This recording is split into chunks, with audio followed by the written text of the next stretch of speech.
Naaresto ng mga operatiba ng Vinsons Municipal Police Station ang rank number 10 Provincial Most Wanted Person bandang alas 5:30 ng umaga nitong Abril 27, taong kasalukuyan sa Barangay Calamunding, Labo, Camarines Norte.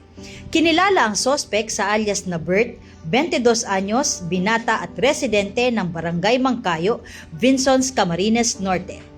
Inaresto ang sospek sa bisa ng warrant of arrest para sa kasong acts of lasciviousness na may kaugnayan sa Republic Act 7610 o Special Protection of Children Against Abuse, Exploitation and Discrimination Act. Ang warrant ay pinalabas noong Abril 24, 2024 na may piyansang 100,000 piso. Sa kasalukuyan, nasa kustodiya na ng Vinsons Municipal Police Station ang sospek para sa dokumentasyon at tamang disposisyon sa kaso.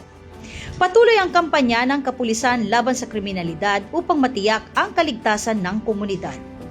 Muling paalala ng kapulisan, makipagtulungan sa mga autoridad at agad na iulat ang anumang kahinahinalang aktibidad sa inyong lugar. Sa pinaigting na kampanya laban sa kriminalidad, patuloy na naninindigan ang kapulisan katuwang ang mamamayan upang mapanatili ang hustisya at kapayapaan sa buong Camarines Norte.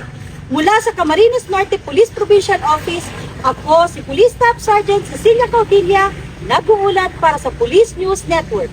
At ito ang bagong PNP para sa bagong Pilipinas. Serbisyong mabilis, tapat at nararamdaman.